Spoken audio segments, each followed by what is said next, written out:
अपने YouTube channel में। आज की वीडियो में हम मौर्य वंश से संबंधित कुछ इंपॉर्टेंट क्वेश्चनों को कवर करेंगे। किसी भी परीक्षा की दोस्तों आप तैयारी कर रहे हैं तो एक दो क्वेश्चन यहाँ से ज़रूर पूछा जाता है। काफ़ी अच्छा टॉपिक है और यहाँ से बनने वाले क्वेश्चनों को अच्छे से कवर करेंगे।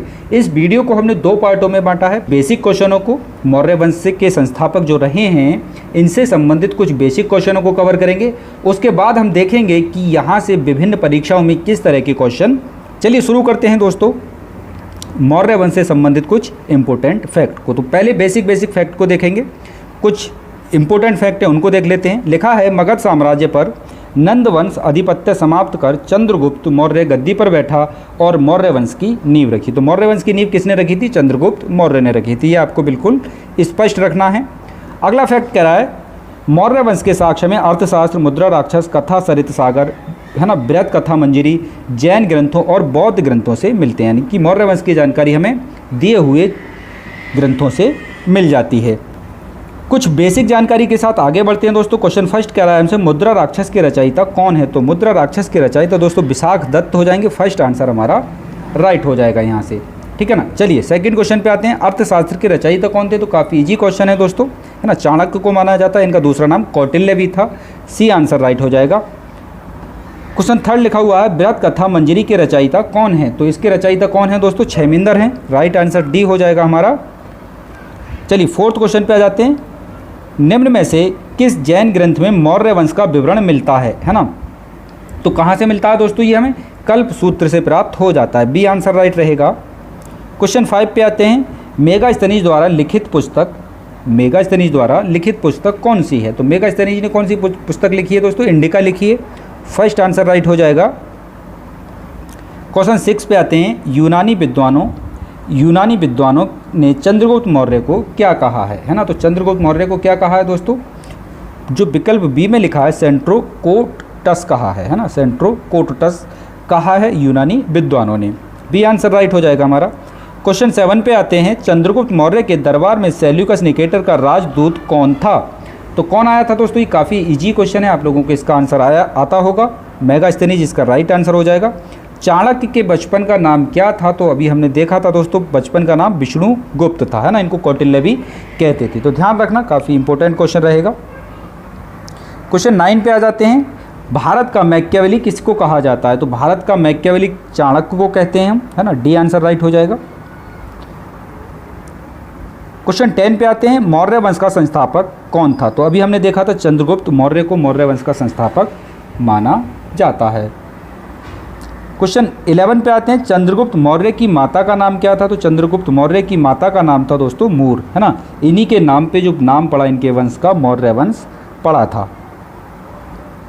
12 क्वेश्चन में हमसे कह रहा है बौद्ध एवं जैन ग्रंथों के अनुसार चंद्रगुप्त मौर्य किस वर्ण से थे, है ना। तो किस वर्ण से थे दोस्तों? तो क्षत्रिय बताया जाता है ना। कई विद्वानों का मत इसमें अलग अलग है, कई लोग इन्हें शूद्र भी बताते हैं।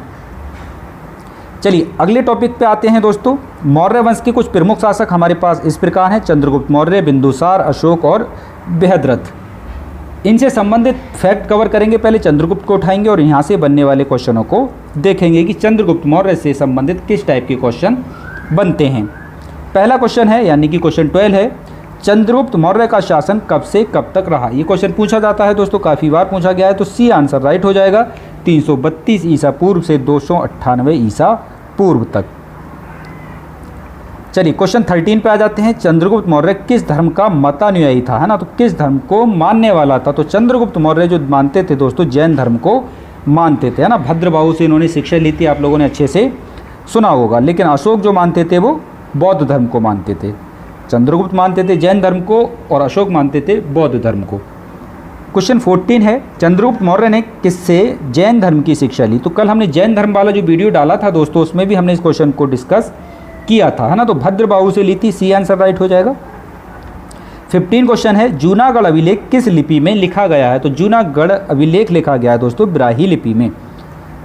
16 क्वेश्चन है। चंद्रगुप्त मौर्य को सेल्यूकस निकेटर के मध्य युद्ध कब हुआ, है ना। चंद्रगुप्त मौर्य और सेल्यूकस निकेटर का युद्ध कब हुआ था? पूछने का ये आशय है हमारा। तो 305 ईसा पूर्व हुआ था। बी आंसर राइट रहेगा। चलिए बिंदुसार से संबंधित क्वेश्चनों को देखते हैं दोस्तों। बिंदुसार से संबंधित किस टाइप के क्वेश्चन बनते हैं। बिंदुसार चंद्रगुप्त मौर्य के पुत्र थे और अशोक बिंदुसार के पुत्र थे, ठीक है ना। तो ये चीज़ें आप बिल्कुल स्पष्ट रखेंगे। बिंदुसार का शासनकाल कब से कब तक रहा, तो रहा था दोस्तों इनका शासनकाल 298 ईसा पूर्व से 273 ईसा पूर्व तक, यानी फर्स्ट आंसर बिल्कुल सही रहेगा। बिंदुसार को किस नाम से जाना जाता था, यानी कि बिंदुसार को और किस नाम से जाना जाता था, तो अमित्रघात के नाम से इनको जानते थे, बी आंसर राइट हो जाएगा। 19 क्वेश्चन है, बिंदुसार को जैन ग्रंथों में क्या कहा गया है ना, क्या कहा गया है, काफ़ी अच्छा क्वेश्चन है, सिंहसेन कहा गया है जैन ग्रंथों में। 20 क्वेश्चन पे आते हैं, बिंदुसार के दरबार में कौन सा विदेशी राजदूत आया था, पूछ रहा दोस्तों बिंदुसार के समय में, है ना। तो कौन आया था दोस्तों, डायमेकस आया था, सी आंसर राइट हो जाएगा। चंद्रगुप्त मौर्य के सेल्यूकस निकेटर आया था। 21 मिस्र के शासक टालमी द्वितीय ने बिंदुसार के दरबार में किस राजदूत को भेजा था, काफ़ी इंपॉर्टेंट क्वेश्चन है। तो किसको भेजा था दोस्तों, डायमेकस को, डायनोसिस को भेजा था। राइट आंसर हमारा ए होगा यहाँ से, डायनोसिस, है ना, ए आंसर। 22 क्वेश्चन पे आते हैं, बिंदुसार के दरबार में प्रधानमंत्री था, है ना, तो प्रधानमंत्री था, कौन था दोस्तों, तो चाणक्य ही थे, सी आंसर राइट हो जाएगा। 23 क्वेश्चन है, मौर्य प्रशासन में प्रधानमंत्री को कहा जाता था, तो प्रधानमंत्री को कहा जाता था दोस्तों अमात्य, सी आंसर राइट होगा। 24 क्वेश्चन है, मौर्य प्रशासन में वन विभाग के प्रधान को कहा जाता था, तो क्या कहा जाता था दोस्तों, आटविक कहा जाता था, है ना। राइट आंसर हो जाएगा हमारा ए वाला। क्वेश्चन 25 है, बिंदुसार ने सीरिया के राजा एंटियोकस से किस चीज़ की मांग की थी, तो ये की थी दोस्तों सूखी अंजीर, दार्शनिक और मदिरा, है ना। तो इसका जो राइट आंसर हो जाएगा ऑल ऑफ एबव हो जाएगा, है ना, डी आंसर राइट हो जाएगा, तीनों ही चीज़ों की मांग की थी। 26 क्वेश्चन में हमसे कह रहा है बिंदुसार किस संप्रदाय का अनुयायी था, तो बिंदुसार था दोस्तों अजीवक संप्रदाय का। तीनों ही दोस्तों ये अलग अलग संप्रदाय से संबंधित थे, जैसे कि चंद्रगुप्त मौर्य जैन धर्म से थे, है ना, बिंदुसार अजीवक संप्रदाय से थे, अशोक बौद्ध धर्म से थे, और इनके बाद बृहदत्त जो हुआ था वो भी बौद्ध धर्म से ही संबंधित था, यानी कि अनुयायी था। अगले क्वेश्चन में हमसे कह रहा है, अशोक से शुरू करते हैं दोस्तों, अशोक से बनने वाले फैक्टों को देखते हैं, फिर हम देखेंगे विभिन्न परीक्षाओं में जो पूछे गए क्वेश्चन हैं वो किस टाइप से बने हैं। अशोक के बारे में एक फैक्ट दिया हुआ है दोस्तों, इसको देख लेते हैं। सम्राट अशोक बिंदुसार के पुत्र थे। अशोक का राज्याभिषेक 269 ईसा पूर्व में किया गया था। इससे पहले सम्राट अशोक उज्जैन के राज्यपाल हुआ करते थे। क्वेश्चन दिया है इनके बारे में, सम्राट अशोक को अभिलेखों में किस नाम की उपाधि दी गई है ना, तो देवनाम प्रिय इनको कहा जाता था, सी आंसर राइट हो जाएगा दोस्तों हमारे यहाँ से। 28 क्वेश्चन में कह रहा है, पुराणों में सम्राट अशोक को किस नाम से जाना गया है ना, तो पुराणों में इनको किस नाम से जाना जाता था, अशोक वर्धन के नाम से जाना जाता था, बी आंसर। 29 क्वेश्चन है, दीप वंश में सम्राट अशोक को किस नाम से जाना गया, 29 क्वेश्चन है ना, तो कारमौली के नाम से जाना गया दोस्तों, ए आंसर। 30 क्वेश्चन है, सम्राट अशोक के अभिलेखों को सर्वप्रथम कब पढ़ा गया है ना, तो काफ़ी इंपॉर्टेंट क्वेश्चन है, 1750 में पढ़ा गया था दोस्तों, राइट आंसर बी हो जाएगा। किसके द्वारा पढ़ा गया, ये यहाँ पे लिखा है, जेम्स प्रीसिस के द्वारा इनको पढ़ा गया था 1837 में। 30 क्वेश्चन है, सम्राट अशोक के अभिलेखों को सर्वप्रथम कब पढ़ा गया था, तो पढ़ा गया था दोस्तों 1837 ईस्वी में। खोज हुई थी दोस्तों इनके अभिलेख की 1750 ईस्वी में, है ना। किसके द्वारा पढ़ा गया, तो जेम्स प्रीसिस के द्वारा पढ़ा गया 1837 में। चलिए 31 क्वेश्चन पे आते हैं, सम्राट अशोक ने कलिंग पर कब आक्रमण किया, तो किया था दोस्तों 261 ईसा पूर्व, डी आंसर राइट रहेगा हमारा यहाँ से। 32 क्वेश्चन पे आ जाते हैं, सम्राट अशोक के समय कलिंग की राजधानी थी, तो कलिंग की राजधानी थी दोस्तों उस time Tosali, A answer right हो जाएगा। फैक्ट देख लेना दोस्तों, यहाँ से आप वीडियो को पॉज करके पढ़ सकते हैं अच्छे से। 33 क्वेश्चन कह रहा है, रजत रंगणी के रचयिता कौन है, तो रजत रंगणी किसके द्वारा लिखा गया है दोस्तों, कल्हड़ के द्वारा लिखा गया है ना, बी आंसर। 34 किन्होंने सम्राट अशोक को बौद्ध धर्म की शिक्षा दी, किसने, है ना, ये पूछने का मतलब किसने दी थी, तो राइट आंसर दोस्तों हमारा यहाँ से हो जाएगा उपगुप्त ने दी थी, बी आंसर राइट होगा, जो एक बौद्ध भिक्षु थे। 35 क्वेश्चन है, सम्राट अशोक ने प्रजा के उत्थान के लिए जिन नियमों की रचना की या संहिता प्रस्तुत की उन्हें कहा गया, है ना, तो उनको क्या कहा गया दोस्तों? धम्म कहा गया। बी आंसर राइट रहेगा हमारा यहाँ से। चलिए अगले क्वेश्चन पे आ जाते हैं। 36 क्वेश्चन है, वे अभिलेख जो गुफाओं पर उत्कीर्ण हैं क्या कहलाते हैं? कौन से अभिलेख? जो गुफाओं पर लिखे गए हैं ना, गुफाओं के अंदर लिखे गए हैं, उनको हम क्या कहते हैं? तो गुहालेख कहते हैं। ए आंसर राइट हो जाएगा। 37 क्वेश्चन है, सम्राट अशोक के किस अभिलेख का विषय प्रशासनिक ना होकर आर्थिक था? है ना, तो रुम्नीदेही अभिलेख का संबंध था दोस्तों आर्थिक से। बी आंसर राइट होगा। 38 क्वेश्चन है, सम्राट अशोक की मृत्यु कब हुई थी? तो सम्राट अशोक की जो मृत्यु हुई थी दोस्तों 232 ईसा पूर्व हुई थी, है ना। डी आंसर राइट हो जाएगा हमारा यहाँ से। 39 क्वेश्चन है, मौर्य वंश का अंतिम शासक कौन था? तो मौर्य वंश का अंतिम शासक बृहद्रथ था दोस्तों। बी आंसर राइट होगा। बृहद्रथ की हत्या 185 ईसा पूर्व, है ना, उसके सेनापति पुष्पमित्र शुंग ने कर दी थी और इसके बाद शुंग वंश की नींव इसी ने डाली थी। आगे आते हैं दोस्तों और देखते हैं कि विभिन्न परीक्षाओं में किस टाइप के क्वेश्चन पूछे गए हैं। काफ़ी इंपॉर्टेंट सेशन रहेगा दोस्तों। अगर आपने ये वीडियो पूरा देखा है तो मान के चलिए दोस्तों आपसे यहाँ से क्वेश्चन नहीं छूटना चाहिए। सभी इंपॉर्टेंट फैक्ट हमने इस वीडियो में कवर किए हैं। पहला क्वेश्चन हमसे कह रहा है, चंद्रगुप्त मौर्य का पुत्र कौन था? तो चंद्रगुप्त मौर्य का पुत्र दोस्तों बिंदुसार था। बिंदुसार का पुत्र अशोक था, है ना। चलिए अगले क्वेश्चन पर आते हैं। कौटिल्य प्रधानमंत्री थे, तो कौटिल्य प्रधानमंत्री किसके थे दोस्तों? देखिए क्वेश्चन सेकंड, काफ़ी आसान क्वेश्चन है दोस्तों, आप इसको कर सकते हैं ना। तो चंद्रगुप्त मौर्य के थे, बहुत इजी क्वेश्चन है ये तो। सांची का स्तूप का निर्माण किसने कराया? तो सांची के स्तूप का निर्माण जो कराया था दोस्तों अशोक ने कराया था। सी आंसर राइट होगा हमारा। ये सभी क्वेश्चन पूछे हुए हैं। क्वेश्चन 4 है, निम्नलिखित में से अशोक के किस अभिलेख में बौद्ध ग्रंथों का उल्लेख किया गया है ना। तो किस में किया गया है दोस्तों? ये तो किया गया है भाब्रू अभिलेख में। बी सी आंसर राइट होगा हमारा यहाँ से। क्वेश्चन 5 है, निम्नलिखित में से किसकी जानकारी अशोक के शिलालेख से मिलती है? तो इन सभी की जानकारी मिल जाती है दोस्तों में, जीवन व्रत, आंतरिक नीति, विदेश नीति, है ना। चलिए अगले क्वेश्चन पे आ जाते हैं। क्वेश्चन 6, मौर्य काल में निम्न में से किस विषय पर सिर्फ राज्य का ही अधिकार था? क्वेश्चन 6, है ना। तो राइट आंसर हो जाएगा दोस्तों हमारा खान। बी आंसर राइट हो जाएगा। लिखा है क्वेश्चन 7 में, सम्राट अशोक के समकालीन श्रीलंका के शासक कौन थे? तो श्रीलंका के शासक उस टाइम कौन थे दोस्तों? तिस्म थे, है ना, यानी कि तिस्स थे। सी आंसर राइट होगा। 8 क्वेश्चन पे आते हैं, निम्नलिखित में से किसने सांची के स्तूप का निर्माण कराया था? तो इसको हमने अभी देखा था। ए आंसर राइट हो जाएगा दोस्तों इसमें, है ना। क्वेश्चन 9 है, सूची फर्स्ट को सूची 2 से सुमेलित करना है दोस्तों। एक तरफ अधिकारियों की सूची और दूसरी तरफ उन अधिकारियों ने किस पद को धारण किया हुआ था उसकी सूची। तो ए से मिला सकते हैं दोस्तों आप इसे, है ना। जैसे कि समाहर्त्री जो होते थे वो क्या होते थे? राजस्व के प्रधान हुआ करते थे, है ना। बी का थर्ड हो जाएगा, बी का थर्ड। समनीघात्री जो होते थे वो कोषपाल हुआ करते थे दोस्तों, है ना। सी का फोर्थ हो जाएगा, मतलब कि संस्थाध्यक्ष जो होते थे बाजार अधीक्षक होते थे।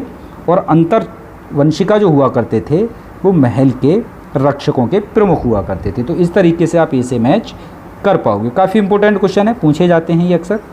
2016 में दोस्तों किस टाइप के क्वेश्चन पूछे गए हमसे, ये डिस्कस करते हैं हम। क्वेश्चन फर्स्ट कह रहा है, मौर्य साम्राज्य की राजधानी कहाँ स्थित थी? तो मौर्य साम्राज्य की जो राजधानी स्थित थी दोस्तों पाटलिपुत्र थी। A answer. कौटिल्य द्वारा रचित प्रसिद्ध पुस्तक कौन सी है? तो कौटिल्य के द्वारा लिखी गई पुस्तक अर्थशास्त्र है। A answer.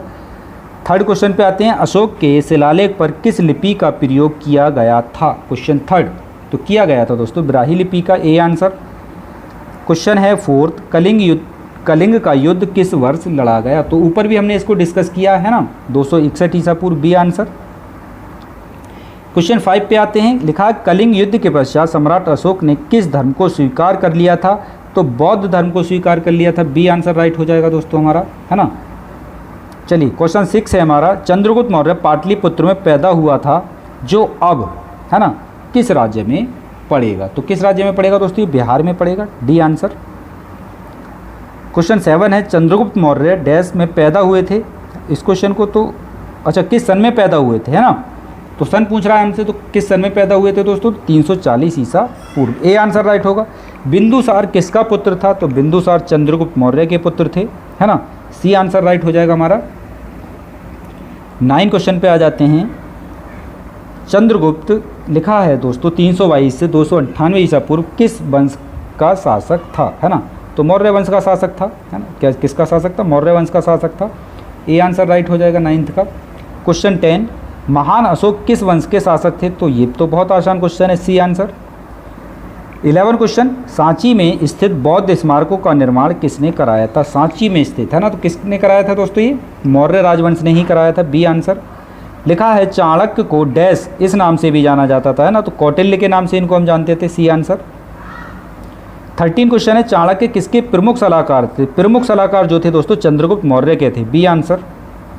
14, Chandragupta Maurya dash के प्रबल अनुयायी थे? चंद्रगुप्त मौर्य जैन धर्म के दोस्तों अनुयायी बने थे, बी आंसर। काफ़ी आसानी से करते जा रहे हैं हम क्वेश्चनों को, और इजी क्वेश्चन भी अब लग रहे होंगे आप लोगों को, क्योंकि आप लोग ऊपर 40-50 क्वेश्चन अच्छे से डिस्कस कर चुके हैं। तो 15 क्वेश्चन पे आ जाइए। सम्राट अशोक किसके उत्तराधिकारी थे, है ना, किसके उत्तराधिकारी थे? बहुत इजी क्वेश्चन हो जाएगा दोस्तों, ये ना बिंदुसार के उत्तराधिकारी थे, इनके बाद यही बने थे। 16 क्वेश्चन पे आइए, महान सम्राट अशोक किस वंश के थे? तो मौर्य वंश के थे, ए आंसर। ये एनटीपीसी में पूछा गया है। काफ़ी आसान क्वेश्चन लग रहे होंगे आपको, और कुछ क्वेश्चन रिपीट भी दिखाई दे रहे होंगे, क्योंकि हम अलग अलग परीक्षाओं में पूछे हुए क्वेश्चनों को डिस्कस कर रहे हैं, है ना। 17 क्वेश्चन पे आते हैं, चाणक्य का एक अन्य नाम था? तो ये भी दोस्तों हमें पता है, विष्णुगुप्त के नाम से इनको जाना जाता था, बी आंसर। किस वंश ने मौर्य वंश की जगह ली? किस वंश ने मौर्य वंश की जगह ली? पुष्यमित्र शुंग ने हत्या कर दी थी बृहदत्त की, है ना। ए आंसर राइट हो जाएगा दोस्तों हमारा, क्या हो जाएगा? ए आंसर राइट हो जाएगा। क्वेश्चन 18 का, मौर्य वंश का अंतिम सम्राट? तो ये दोस्तों हमने ऊपर डिस्कस किया था, बृहद्रथ था। विख्यात सांची स्तूप किसने बनवाया? तो ये अशोक ने बनवाया था, बी आंसर राइट हो जाएगा। ये क्वेश्चन काफ़ी बार पूछा गया है। कलिंग युद्ध का विवरण हमें ज्ञात होता है? तो कलिंग युद्ध के बारे में दोस्तों हमें कहाँ से पता चलता है? 13वें शिलालेख द्वारा पता चलता है अशोक के, बी आंसर। 22 क्वेश्चन में हमसे पूछ रहा, अशोक के निम्नलिखित अभिलेखों में से किसमें दक्षिण भारतीय राज्यों का उल्लेख हुआ है ना। बहुत ही इंपॉर्टेंट क्वेश्चन रहेगा दोस्तों 22। तो राइट आंसर हो जाएगा हमारा द्वितीय मुख्य शिलालेख से पता चलेगा, ए आंसर। 23 क्वेश्चन हमसे कह रहा है, निम्नलिखित अभिलेखों में से किसमें अशोक का अभिलेख भी पाया गया है? 23, तो ये पाया गया है दोस्तों महाक्षत्रप रुद्रमन का जूनागढ़ अभिलेख, बी आंसर राइट होगा। 24 क्वेश्चन हमसे कह रहा है, यूनानी लेखक जस्टिन द्वारा किसे सेंट्रोकोटस कहा गया था? तो ऊपर हमने इस क्वेश्चन को भी डिस्कस किया है ना, चंद्रगुप्त मौर्य को कहा गया है। 25 क्वेश्चन पे आते हैं दोस्तों, बहुत ही इंपॉर्टेंट है। सम्राट अशोक के राजा देशों को सबसे पहले विकूटन, है ना, किसने किया? अर्थात पूछने का मतलब ये है, अशोक के द्वारा जो लेख लिखे हुए प्राप्त हुए हैं उन्हें सबसे पहले किसने कूट किया, किसने पढ़ने की कोशिश की? तो ये किसने की है दोस्तों? जेम्स प्रेसियस ने की थी। इस क्वेश्चन को हमने ऊपर भी डिस्कस कर लिया है, आईएएस में पूछा गया क्वेश्चन है दोस्तों ये। 26 क्वेश्चन पे आइए, 26 भी काफ़ी इंपॉर्टेंट क्वेश्चन है। कह रहा है कथन फर्स्ट में, सम्राट अशोक ने मृत्युदंड को समाप्त कर दिया और अपनी सेना को भंग कर दिया। क्वेश्चन फर्स्ट, यानी कि कथन फर्स्ट है। कथन सेकंड है, कलिंग युद्ध के पश्चात अशोक पश्चातापी होकर बुद्ध बन गया। कितना अच्छा क्वेश्चन है ना। तो केवल सेकंड ठीक है दोस्तों, मृत्युदंड को समाप्त नहीं किया था, केवल सेकंड ही ठीक है, क्योंकि इसके बाद तो बृहद्रथ बना था, डी आंसर राइट हो जाएगा। चलिए क्वेश्चन 27 हमसे कह रहा है, क्वेश्चन फर्स्ट यानी कि कारण दिए हैं, तो फर्स्ट और सेकंड इनको पढ़ना अच्छे से। रुक्मिणीदेवी के स्तंभ पर उत्कीर्ण लेख अशोक के धम्म का सुस्पष्ट विवरण देते हैं। दूसरे में कह रहा है, निगलनिसागर शिलालेख अशोक द्वारा कोणगमन स्तूप की यात्रा किए जाने के तथ्य का अभिलेख करता है। उपयुक्त में से कौन सा कथन सही है? अगर दोनों ठीक हैं तो आपको दोनों बताने हैं, और ए ठीक है तो एक बताना है। तो केवल दूसरा ही ठीक है दोस्तों, हमारे पास केवल दूसरा ही पता चलता है हमें कि सही है। आगे आते हैं दोस्तों, 2013 से लेकर 2015 तक की परीक्षाओं में जो क्वेश्चन पूछे गए हैं उनको डिस्कस करते हैं, है ना। काफ़ी इंपॉर्टेंट वीडियो है, जैसा कि हम आप लोगों से कह चुके हैं। अगर आपने इस वीडियो को पूरा देखा है तो आपको बहुत ज़्यादा हेल्प परीक्षाओं में मिलने वाली है। पहला क्वेश्चन है, कौटिल्य के अर्थशास्त्र में किस पहलू पर प्रकाश डाला गया है ना। काफ़ी इंपॉर्टेंट क्वेश्चन है दोस्तों। तो सबसे ज़्यादा अगर आप इसमें देखोगे तो राजनीतिक नीतियाँ मिलेंगी आपको, बी आंसर। दूसरा क्वेश्चन है, निम्नलिखित अभिलेखों में से किसमें अशोक का नामोल्लेख हुआ है? क्वेश्चन सेकंड, तो किसमें हुआ है दोस्तों? गुर्जरा अभिलेख में हुआ है, बी आंसर। थर्ड क्वेश्चन पे आइए, निम्नलिखित में से राज्य के सप्तांग सिद्धांत के अनुसार राज्य का 7वां अंग कौन सा था? तो 7वां अंग कौन सा था दोस्तों? मित्र था, सी आंसर। अगला कह रहा है दोस्तों क्वेश्चन 4 में सूची 1 सूची 2 है ना, इसको आप अच्छे से मैच कर लीजिए, वीडियो को पॉज करके आराम से इसको मैच करिएगा। सी वाले से इसका मैच हो जाएगा, है ना। ए का सेकंड हो जाएगा, अशोक का देवनाम प्रिय हो जाएगा, ठीक है। चंद्रगुप्त, ये समुद्रगुप्त लिखा हुआ है ना दूसरे में, है ना, तो बी का फर्स्ट हो जाएगा। पर क्रमांक कहते थे इनको, ठीक है। चंद्रगुप्त सेकंड, तो चंद्रगुप्त सेकंड को विक्रमादित्य कहते थे और स्कंदगुप्त को क्रमादित्य कहते थे। तो डी का फर्स्ट, डी का थर्ड हो जाएगा हमारा, ठीक है ना। ये इस तरीके से मैच हो जाएगा। सी वाले से आप अच्छे से इसको मैच कर लीजिए।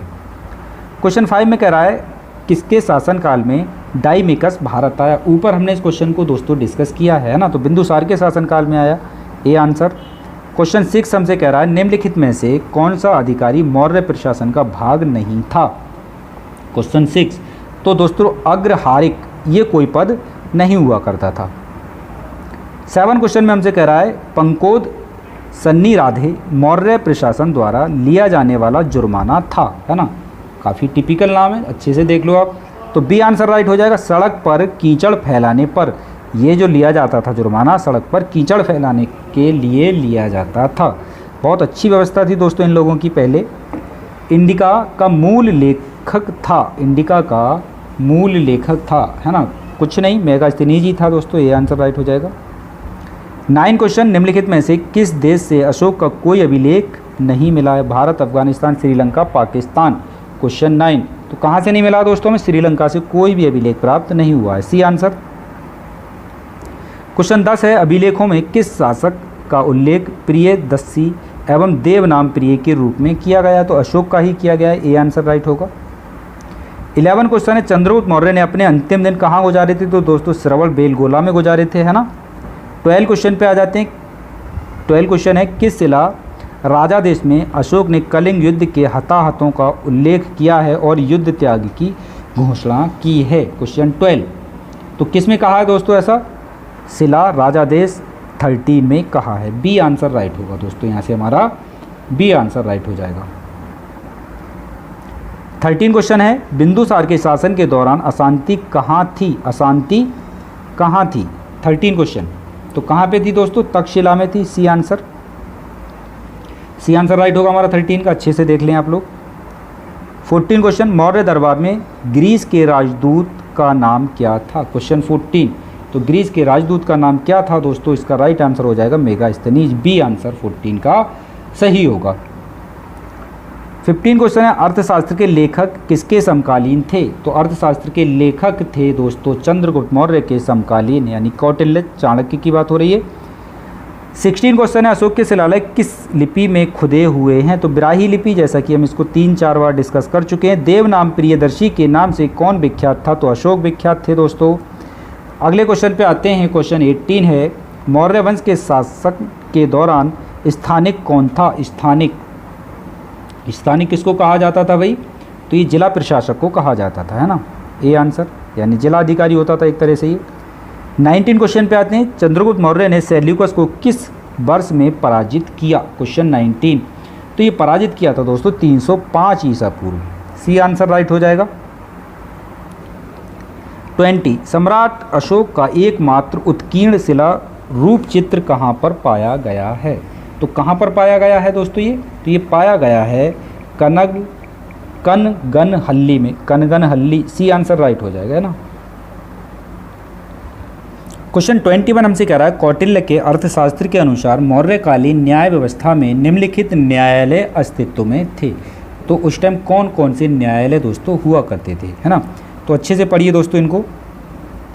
तो देखिए पहले वाले को देखिए, धर्म महामात्र, है ना, और कंटक शोधन, यही दोनों अस्तित्व में हुआ करते थे। तो हमारा राइट आंसर हो जाएगा फर्स्ट और फोर्थ, यानी ई वाला, ई वाला बिल्कुल राइट आंसर होगा हमारा। एक मिनट दोस्तों, ये गलत हो जाएगा, गलत हो रहा है, इसमें डी वाला हो जाएगा, डी वाला, है ना, धर्म स्थानीय, है ना, क्या हो जाएगा, धर्म स्थानीय, और चौथा वाला कंटक शोधन, है ना, दूसरा और चौथा डी, है ना, माफ़ी चाहते हैं दोस्तों, डी आंसर इसका राइट होगा 21 का। चलिए 22 क्वेश्चन पे आते हैं। निम्नलिखित कथन ए और बी को पढ़ें और नीचे दिए गए कूट में सही उत्तर का चयन करें। लिखा है, विश्व के सभी भागों में ईसवी पूर्व 6वीं शताब्दी एक महान धार्मिक उथल पुथल का काल था। अगले में कह रहा है, वैदिक धर्म बहुत जटिल हो चुका था, है ना। तो 22 में आपको कौन सा आंसर सही लग रहा है दोस्तों, आप उसे चुनिए। ए और बी दोनों ही ठीक हैं, ए और बी दोनों ही सही हैं। 23 क्वेश्चन पे आते हैं। मौर्य वंश के तत्काल बाद किस वंश ने आकर मगध राज्य पर शासन किया, है ना। तो ये शुंग वंश ने किया था दोस्तों, बी आंसर राइट हो जाएगा। 24 क्वेश्चन है, अशोक पर कलिंग युद्ध का प्रभाव कहाँ दिखाई देता है ना। तो कहाँ से हमें ये पता चलता है दोस्तों, ये तो ये पता चलता है शिलाओं पर उत्कीर्ण 13वें राज्यादेश से, बी आंसर राइट हो जाएगा। अगले क्वेश्चन पे आते हैं 25। मौर्य काल में टैक्स को छुपाने यानी कि चोरी के लिए इनमें से क्या दंड दिया जाता था। मृत्युदंड, सामानों की कुर्की, कारावास, उपरोक्त में से कोई नहीं। 25 तो कौन सा दिया जाता था दोस्तों, मृत्युदंड की व्यवस्था थी अगर किसी ने टैक्स छुपाने की कोशिश की तो। 26 क्वेश्चन हमसे कह रहा है, अर्थशास्त्र के अनुसार सीता भूमि का अभिप्राय है। सीता भूमि का क्या अभिप्राय हुआ था दोस्तों, तो जनजातियों द्वारा जोती जाने वाली भूमि, सी आंसर। 27 क्वेश्चन है, निम्नलिखित में से किस स्रोतों में उल्लिखित है कि प्राचीन भारत में दास्ता नहीं थी। 27 काफ़ी इंपॉर्टेंट क्वेश्चन है दोस्तों, मेगास्थनीज की इंडिका से पता चलता है, सी आंसर राइट होगा। क्वेश्चन 28 है और काफ़ी इंपॉर्टेंट है दोस्तों, निम्न में से किस अशोक के शिलालेख में पारंपरिक अवसरों पर पशु बलि पर रोक लगाई गई है। ऐसा लगता है कि ये पाबंदी पशुओं के वध पर थी। तो ऐसा जो हमें पता चलता है दोस्तों, वो पता चलता है शिलालेख फर्स्ट से, बी आंसर राइट हो जाएगा। क्वेश्चन 29 है, दक्षिणापथ के रूप में सुविख्यात प्राचीन मार्ग जोड़ता था। तो ये जोड़ता था दोस्तों अजंता को पाटलिपुत्र से, डी आंसर राइट हो जाएगा। 30 क्वेश्चन पे आते हैं। 30 क्वेश्चन है, अर्थशास्त्र में खानों के अधीक्षक को कहा जाता था, है ना। तो कहा जाता था, क्या कहा जाता था दोस्तों, तो क्या कहा जाता था, आकाराध्यक्ष कहा जाता था, ए आंसर राइट हो जाएगा। क्वेश्चन 31 है, निम्नलिखित मौर्य शासक बौद्ध धर्म के अनुयायी थे। तो दोस्तों दो ही थे इसमें से, है ना, एक तो अशोक थे और एक दशरथ नहीं, बृहद्रथ होगा। क्या होगा, ये बृहद्रथ होगा।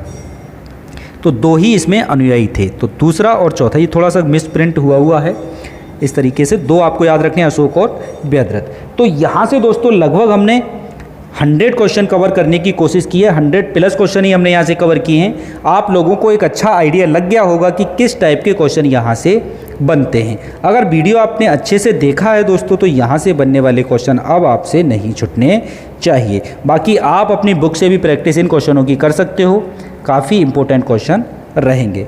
वीडियो अच्छा लगा है तो दोस्तों इसे लाइक करिए। मिलते हैं नेक्स्ट वीडियो में, तब तक के लिए जय हिंद, जय भारत।